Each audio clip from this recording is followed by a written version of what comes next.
다 오신 줄 알고 시작하도록 하겠습니다. 오늘 11권이고요. 이제 2부로 넘어갑니다.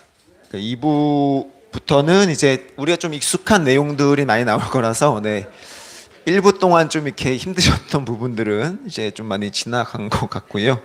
2부부터는 좀 이제 익숙한 내용들을 할 거고, 이제 2부에는 이제 본격적으로 하나님께서 어떻게 이 세상을 창조하시고 그 창조하신 세상들이 어떻게 되었고, 그럼 하나님이 왜 두 도성으로 이제 만들어 가시는가, 뭐 그런 부분들에 대해 이야기를 할 거고요. 이제 오늘은 이제 그 시작으로 이제 창조에 대해서 좀 함께 나눠 보도록 하겠습니다. 뭐 창조는 뭐 우리가 너무나 잘 알고 또 우리가 이제 벨릭신앙 고백서 할 때도 뭐 한 번씩 다루기는 했지만, 뭐 오늘 또 간단하게 한번 나눠볼 텐데, 좀 다른 관점에서 좀 이제 좀 바라보면 어떨까라고 생각을 해서, 이제 어찌됐든 우리가 창조라는 것은 하나님께서 하시는 일이고, 하나님께서 하시는 일, 그리고 하나님에 대해서 우리가 무엇을 아는가에 대한 부분이 굉장히 중요하다라고 생각을 합니다. 아우구스티누스도 동일하게 이제 그 부분에 대해서도 언급을 하는데, 하나님을 알매 있어서 중요한 우리의 태도, 우리가 마땅히 가져야 될 자세가 무엇이냐면 경외와 경건이라는 거예요. 그래서 이제 왜 그런 부분이 필요하냐라고 하면, 제가 예전에도 이제 설명을 드린 적이 있는데, 자, 이 화면을 무한대라고 한번 생각을 해볼게요. 이제 이 바깥으로 다 뻗어져 있는 거예요. 하나님이라는 존재에 대한 지식이 저기 갇혀 있는 게 아니라 무한대로 생각을 하십시오. 우리가 생각할 수 없는 정도로 범위가 넓어요. 그 상태에서 우리가 아는 하나님에 대한 지식이 이만큼이라고 생각을 해봅시다. 여러분들이 하나님을 아는 건 얼마만큼이에요? 저만큼이 되겠죠? 모르는 건 얼마만큼일까요? 모르는 건, 저 테두리에 걸쳐져 있는 만큼 우리가 몰라요. 그러니까 우리가 하나님을 아는 만큼 모르는 겁니다. 자, 우리가 하나님을 더 알면 어떻게 될까요? 하나님을 더 알면 하나님을 모르는 영역이 더 넓어지는 거예요. 이해가 되세요? 그러니까 내가 하나님이라는 존재에 대해서 안다라고 표현하는 건, 우리가 이제 뭐 아까 뒤에도 설명드리겠지만 성경에 대한 부분을 가지고 우리가 이해를 하지만, 실질적으로 하나님이라는 존재는 무한하시단 말이에요. 그 무한의 개념에서 우리가 아는 것이 많아지면 많아질수록 어떻게 된다? 더 하나님을 모르게 되는 거예요. 왜냐하면 하나님에 대한 지식을 우리가 이만큼 알면 그 바깥으로 보여지는 하나님의 무한대를 접하게 되는 거거든요. 그러니까 무슨 말이냐면, 우리가 하나님을 안다라는 개념에 대해서 그냥 성경을 보고 하나님 이런 분이시라고 단언할 수 없다는 거예요. 물론 그것만으로도 우리가 아는 것이 충분하기는 하지만, 우리가 하나님을 안다라는 개념은 거기서부터 시작을 해야 된다라는 겁니다. 그래서 사실 좀 어렵죠. 철학적인 부분이기는 한데, 그래서 경외와 경건이 왜 중요하냐면, 우리가 하나님을 알면 알수록 모르기 때문에, 그렇기 때문에 우리가 이제 하나님에 대해서 아는 것을 어떻게 접근을 해야 하느냐, 이제 아우구스티누스가 도성에 대해 본격적으로 이야기하면서 창조에 대해 이야기를 하는데, 하나님을 아는 것이란 우리가 그를 알므로써 마땅히 하지 않으면 안 되는 것이 무엇이며, 그의 영광에 합당한 생활이란 과연 어떤 것인가에 대해 가르치며, 더 나아가 그를 알므로써 얻어지는 유익들에는 어떤 것이 있는가를 파악하는 일이라는 거예요. 자, 제가 말씀을 드렸죠. 하나님을 아는 것은 내가 아는 만큼 또 모르게 된다 그랬어요. 그렇기 때문에 우리가 해야 될 것은 무엇을 해야 하고 무엇을 하지 말아야 하는지를 파악하는 데서부터 시작하는 겁니다. 아까 우리 지인수 형제님 기도에서도 우리가 아는 것이 그냥 아는 것에 그쳐선 안 된다라고 우리가 기도를 했잖아요. 왜요? 그냥 아는 것이 아는 것에 그치는 건 그건 그냥 죽은 지식일 뿐이라는 거예요. 그러니까 내가 무엇을 해야 하고 무엇을 하지 말아야 하는지를 파악하고 그 일들을 행하는 것이 굉장히 중요한 겁니다. 그래서 하나님에 대한 지식은 오로지 하나님으로부터 오는 계시의 그 기원을 두는 겁니다. 그래서 이제 경외와 경건이 왜 중요하냐면 하나님 앞에 내가 하나님을 두려워할 줄 알아야 된다는 거예요. 왜냐하면 내가 아무리 알려고 노력해도 그분에 대해서는 알 수가 없고, 그렇죠? 내가 그런 그분을 알려면 어떤 자세를 가져야 하느냐? 바로 경건의 자세를 가져야 된다는 겁니다. 경건이라는 말이 뭐예요? 영어로 이제 리버런드라고 하는데, 이 리버런스라고 하는데, 리버런스가 리버런드, 명사화된 리버런드가 뭐예요? 성직자란 말이에요. 성직자를 가릴 때 레브라 그래서 이제 성직자를 간소화시켜 부른다. 그러니까 경건한 자의 모습을 갖춰야 된다고요. 하나님 앞에 하나님의 지식을 알기 위해서는. 그래서 오로지 우리가 하나님을 아는 지식에 있어서 경외와 경건의 자세를 가져야 되는 이유가 뭐다? 바로 하나님께로부터 오는 그 계시에 하나님을 알미 우리가 그 기원을 두기 때문이다 라는 것이고, 그래서 중요한 분이 누구냐? 예수 그리스도라는 거예요. 그래서 그냥 예수 그리스도가 이 땅에 와서 우리를 대신 죽으셨다 라는 것만으로 이분의 그 중요함이 거기에만 있는 것이 아니라, 이 예수 그리스도로 말미암아 우리가 무엇을 얻게 되느냐? 그리스도의 이름으로 이제 기름 부음 받은 자라는 의미를 가지고 있는데, 자, 이건 단순히 하나님의 구속 사역을 위한 대리자이시면서 하나님의 신성을 버림없이 인성을 취하시고 이 믿음을 확고하게 세우시는 분으로 사람들에게 하나님께로 가는 길을 얻게 하시는 분이시라는 거예요. 오직 유일한 길입니다. 오직 유일한. 하나님으로 갈 수 있는 유일한 길이 바로 예수 그리스도라는 거예요. 이런 차원에서 그리스도의 성육신은 말씀이 육신이 되심, 요한복음 1장 14절에 나오죠. 말씀이 육신이 되심으로 말미암아 우리로 하여금 하나님과 화목하게 하는. 예전에 이제 벨릭신앙 고백서 할 때도 말씀드렸듯이 그리스도의 사역 중에 중요한 부분이 뭐였다? 화목제물로서 그분이 드려짐으로 말미암아 우리가 그 제사 안에서 하나님과 화목하게 되는 역할을 하신다라고 말씀드렸잖아요. 그 역할을 하시는 거예요. 그래서 놀랍고도 신비한 사역임을 믿을 수밖에 없게 된다라는 거예요. 그러면 이걸 우리는 어떻게 알게 됐냐라고 했을 때, 그 부분에 있어서 이제 성령의 영감을 통해서 성령의 감동으로 말미암아 우리에게 성경이 주어졌다라는 겁니다. 그래서 아우구스티누스는 이렇게 표현을 합니다. 성령의 감동으로 지어진 성경을 읽음으로 지성과 직관을 가지고 하나님의 말씀을 믿을 수 있도록 우리에게 지금 역사하고 계심을 주장한다. 무슨 말이냐면 성경이 쓰여진 건 당연히 성령의 감동으로 쓰여졌어요. 그리고 이 성경을 우리가 이해할 수 있도록 하는 일도 누가 하신다? 성령님께서 하신다라는 거예요. 굉장히 중요한 메커니즘이에요. 잘 이해를 하셔야 됩니다. 그래서 중보자로 성육신 그리스도에 대한 확고한 증거는 성경을 통해 확고하게 드러나게 되고, 우리는 성령의 보증을 통해 우리에게 정경으로 지정된 하나님의 말씀을 스스로 알 수 없는 일들에 관해서 성경을 통해 믿게 되는 겁니다. 그래서 성경이 성령의 감동에 의하여 지어졌다는 것은 성경 내부적인 근거로 하나님의 영감, 디모데후서 3장 16절에 나오죠. 하나님의 성령의 감동에 의해서 하나님의 영감으로 지어졌으며 성경 안에서만 하나님의 진리가 영원히 기억될 수 있도록 보존되기를 기뻐하신다라는 것과, 그러니까 무슨 말이냐면, 자, 하나님의 영감에 의해서 성령의 감동으로 지어진 이 성경을 성경의 안에서만 하나님의 진리를 알 수 있게끔 하나님께서 하셨다라는 거예요. 이해가 되세요? 우리가 성경을 볼 때에서에만 비로소 하나님의 진리를 알게 된다. 누구를 통하여? 성령님을 통하여. 첫 번째가 그것이고, 외부적인 근거로는 역사와, 그렇죠? 성경이 정경화되어진 벨시산 할 때도 말씀드렸죠. 성경이 어떻게 정경화되었는지 말씀을 드렸어요. 정경화되어진 그 역사와 또한 우리의 삶, 신자의 삶에서 하나님의 말씀의 권위가 드러남. 여러분들의 삶을 통해서 여러분들이 성령의 그 감동하심을 통해서 성경을 바라봄으로써 이 성경이 하나님의 말씀이다라는 걸 인식하고, 그 인식함이 여러분들의 삶 속에 드러나는 것, 드러나야 돼요. 네. 그런 표정 하지 마시고 드러나야 됩니다. 네. 드러나는 것을 통하여서 우리가 하나님의 말씀이 권위가 있다라는 걸 인정하게 된다라는 거예요. 그걸 믿을 수 있다라는 겁니다.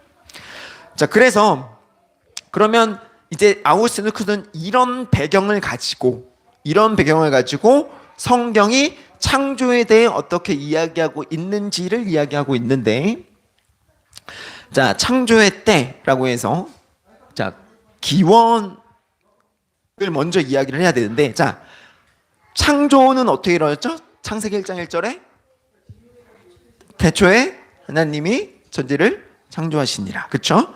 자, 하나님께서 창조하셨다라는 거예요. 그래서 아우구스티누스는 하나님의 도성을 이야기하기 위해서 이 아까 이제 처음에 제가 말씀드렸던 하나님을 아는 지식을 바탕으로 하여서 창조에 대해서 성경이 주장하는 바를 이해해야 된다. 자, 그냥 이해하는 게 아니에요.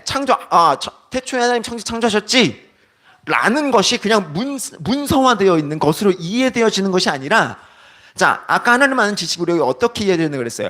성령의 감동으로 말미암아 지어진 성경을 성령의 감동으로 읽어져서 우리가 그걸 믿게 된다 그랬잖아요. 믿어줘야 된다는 거예요. 하나님께서 창조하신 것에 대해서 우리는 성경이 이야기하는 바대로 믿어줘야 된다라는 겁니다. 그걸 주장하고 있는 거예요. 그래서 하나님의 경륜, 이제 오이코노미아라고 이제 읽는 건데, 어려운 말이죠. 경륜 한자로 써도 어려워요, 이거는. 근데 어찌됐든 그냥 국어 사전에 보면 그냥 일정한 포부를 가지고 일을 조직하거나 계획한 뭐 이런 정도로 적어놨는데, 이런 단어가 아니에요. 성경이 말하는 경륜이라는 건 하나님이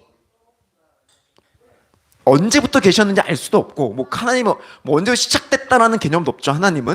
하나님의 존재 자체가 경륜이고, 하나님께서 하시고자 하신 일이 경륜인데, 그 시작을 이제 어디서부터 하시는 거냐면 창조부터 하신다는 거예요. 창조부터. 하나님의 일을 시작하신다? 그게 뭐예요? 창조라는 겁니다. 그래서 하나님의 전체 계시의 시초이자 토대이며 모든 종교적 삶과 윤리적 생활의 근본이 됩니다. 창조라는 게 굉장히 중요한 거예요. 여러분, 그냥 창조가 하나님이 천지를 창조하셨지, 뭐 창조론, 진화론 이렇게 구별되어진 이야기가 아니라 우리의 신앙의 근간이 된다란 말이에요. 왜? 창조라는 것은 우연찮은 교회에 시간이 남아서 우발적으로 저지른 어떤 하나님의 일이 아니라 하나님께서 당신의 존재 속에서 이미 작정과 섭리로 발현된, 그러니까 하나님이 계시면 창조가 있는 거예요. 그게 경륜이라는 겁니다. 그래서 경륜이라고 부르는 거예요. 하나님이 이미 하시기로 하신 일과 그리고 그걸 하시기로 실행한 일이 창조이며, 하나님을 절대적 원인으로 하는 변하지 않는 하나님의 목적에 그 기원을 두고 있다는 겁니다. 창조가 그래서 중요한 겁니다. 근데 우린 이걸 자꾸만 이제 세상의 사람은 이걸 자꾸만 거부하죠. 왜? 왜냐하면 사람들은 이 세상이 어떻게 창조되었는지를 인간적으로 표현하기를 원하기 때문이에요.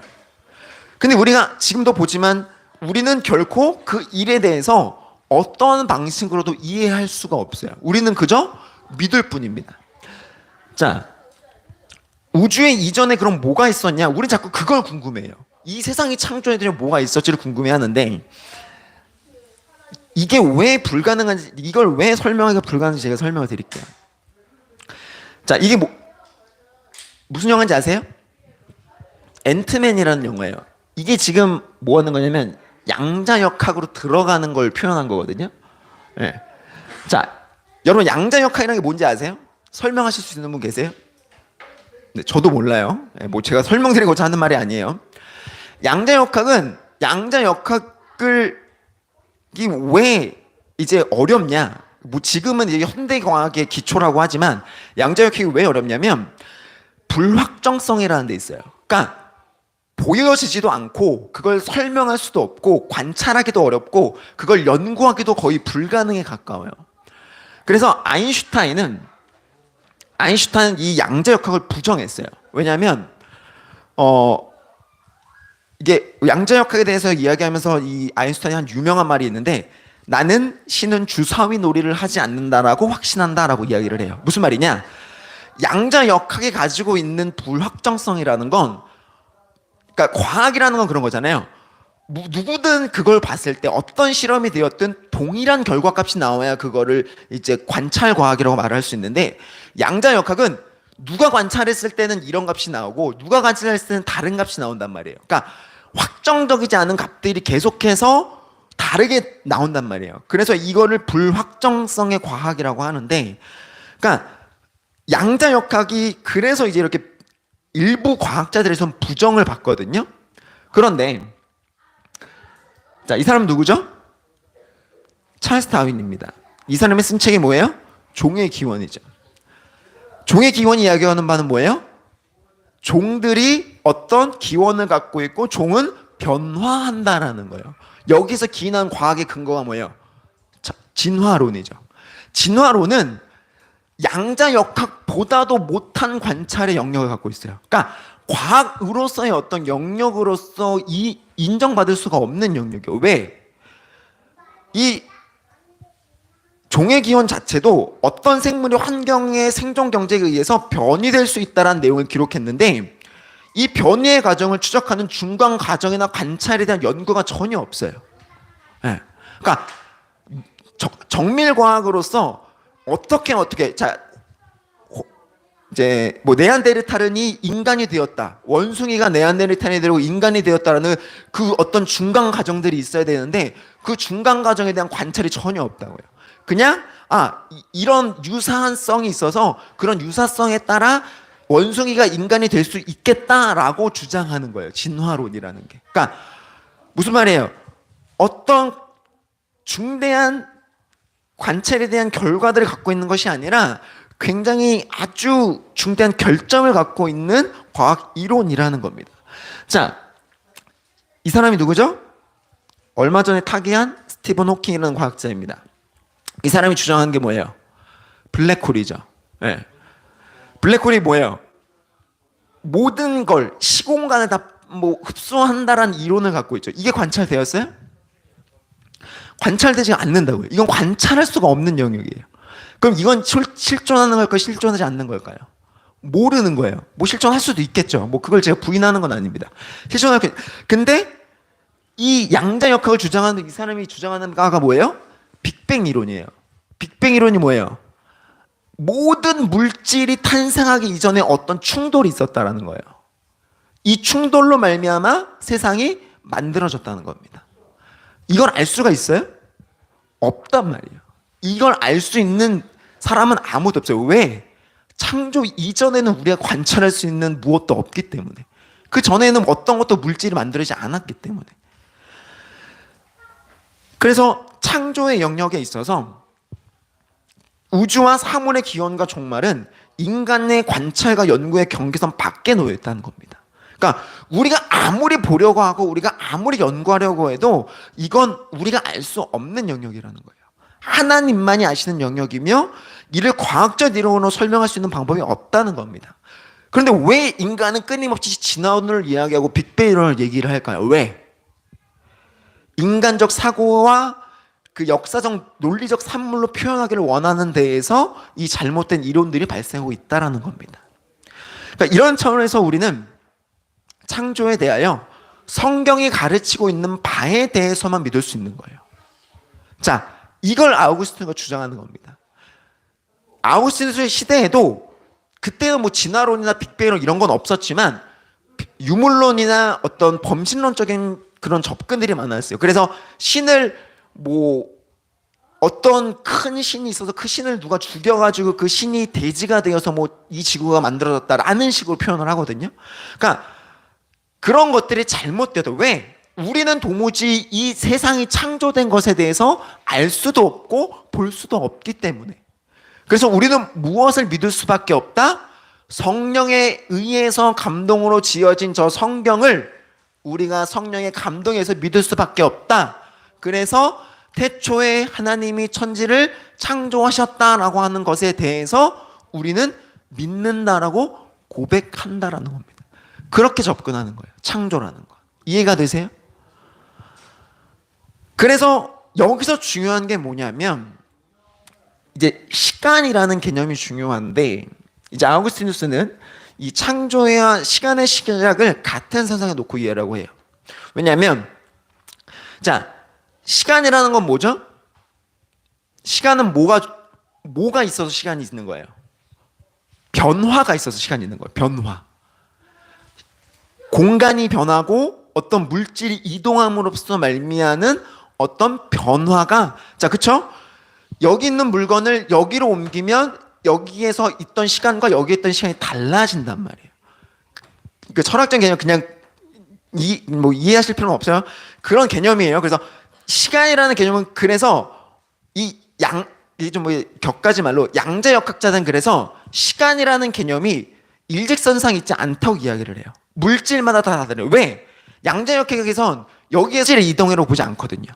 그러니까 이제 우리는 그냥 그렇게 생각하시면 돼요. 시간이라는 건 이제 변화, 어떤 물질이 변화하는 그것이 이제 있다라는 개념으로서 시간이라는 개념이 있는 건데, 이 시간이라는 개념에 대비되는 용어를 뭐라고 쓰냐면 영원이라고 써요.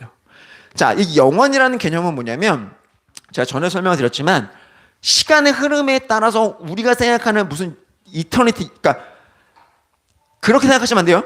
시간이 끊임없이 있는 걸 영원이라고 생각하시는 게 아니에요. 영원이라는 건 그냥 하나예요. 그러니까 무슨 말이냐면, 시간이라는 건 제가 말씀드렸죠. 변화하는 개념이라고 그랬잖아요. 영원이라는 거는 시간이 계속해서 있는 게 시간이 아니에요. 왜냐면 시간이 계속해서 있는 건 뭐예요? 변화가 계속해서 있는 거니까. 근데 영원이라는 건 뭐냐면 변화하지 않는 거예요. 그냥 하나예요, 하나. 그러니까 하나님이 영원하시다라는 건 하나님이 변화하지 않으시기 때문에 하나님이 영원이라고 표현을 하는 거거든요. 그런 개념에서 이제 영원이신 하나님과는 별개의 개념으로서 시간이 시작을 하는데, 그게 언제부터 이루어졌다? 창조 때부터 이루어졌다라는 거예요.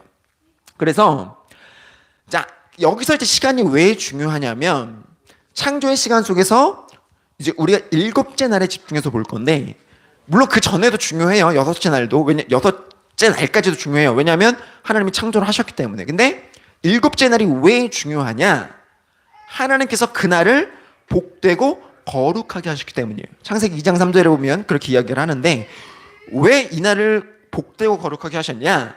하나님께서 안식하셨기 때문이에요. 자, 근데 여기서 안식을 여러분들 오해하시면 안 됩니다. 하나님이 6일 동안 너무 열심히 일해서 하나님이 힘들어서 쉬었기 때문에 그날이 거룩한 게 아니에요. 네. 하나님이 힘드실 수가 있는 분이에요? 그럴 수가 없죠. 하나님의 안식은 뭐예요? 하나님께서 하나님의 그 평안과 평화를 가지고 계신다라는 거예요.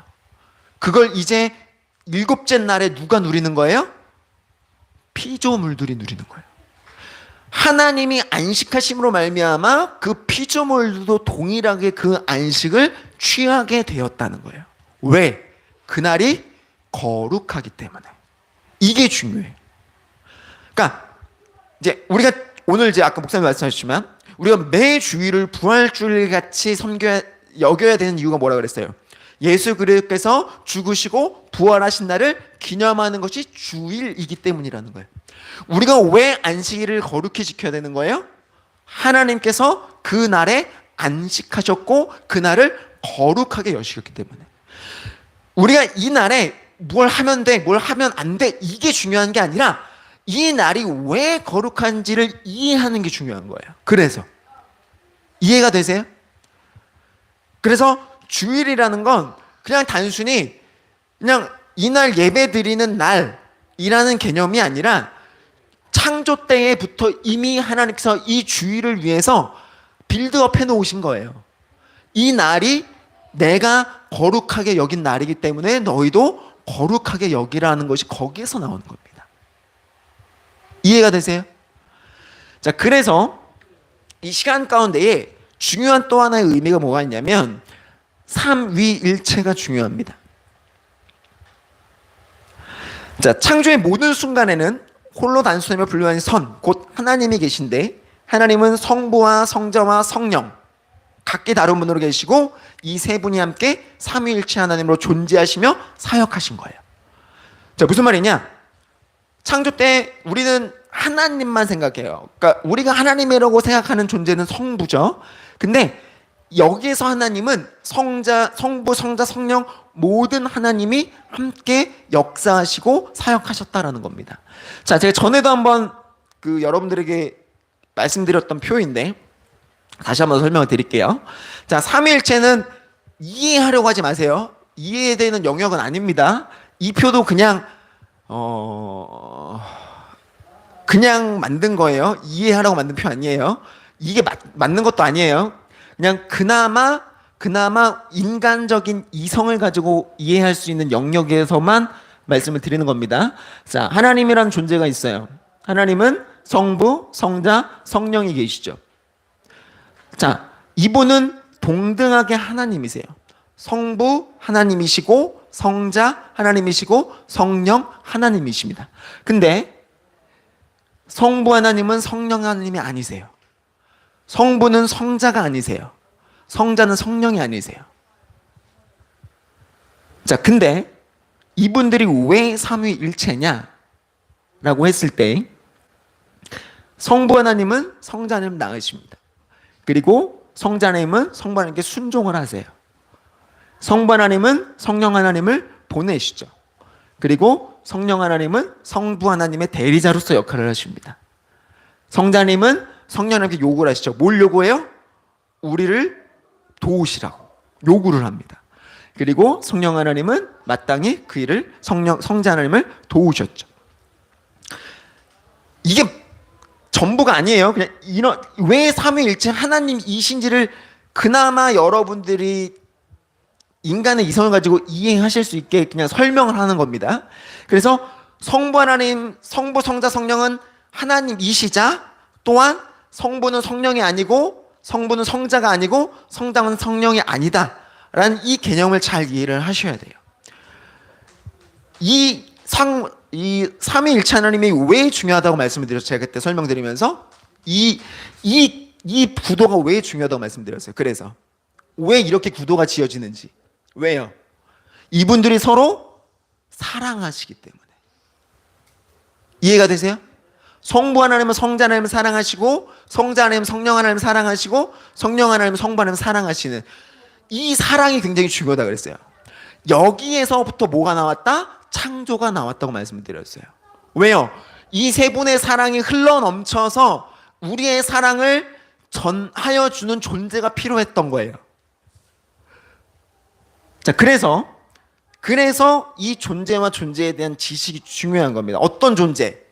나라는 존재, 인간이라는 존재에 대한 인식이 중요한 거예요. 여기에서부터.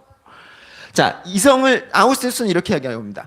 삼위일체 하나님의 형상을 따라 지어진 인간의 존재에 대하여 선한 것을 사랑하는 사람은 그 사람이 선한 것이 아니라 선한 것을 사랑하는 사람이 선한 것이기 때문에 우리는 존재와 존재에 대한 지식에 있어서 하나님의 형상에 걸맞은 이해를 가져야함을 강조하고 있다라는 거예요.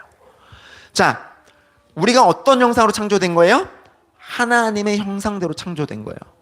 자, 아까 제가 말씀드렸죠. 삼위일체 하나님이 어떤 존재라는 거예요? 사랑의 하나님이 거기서 나온다고 말씀드렸죠. 성부와 성자와 성령 하나님이 각각 사랑하시기 때문에 서로를. 여기에서부터 우리가 사랑할 수밖에 없는 존재라는 존재의 이유가 나오는 겁니다. 자, 이성을 지닌 인간은 존재한다라는 사실만으로도 사실 기뻐할 수밖에 없어요. 왜? 내가 살아있다라는 자체가 사실은 기쁜 일이거든요. 근데 우리는 왜 불행해졌죠? 죄로 말미암아 불행해졌습니다. 자, 자살하는 사람들이 왜 자살을 할까요? 죽고 싶어서 자살할까요?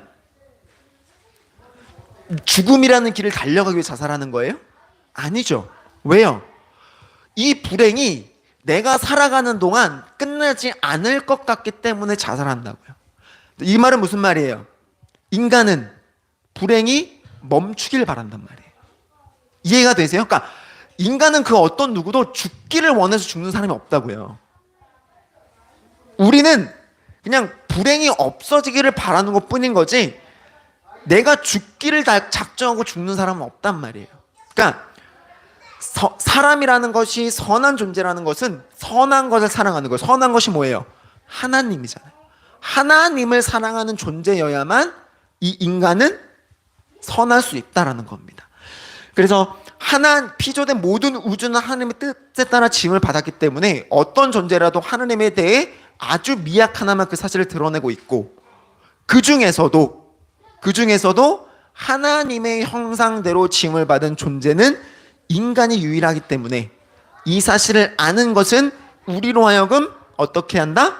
서로를 사랑하고 존중하게 만드는 유일한 법칙이 된다는 겁니다. 왜 창조가 중요한지를 여러분들 이해를 하셔야 돼요.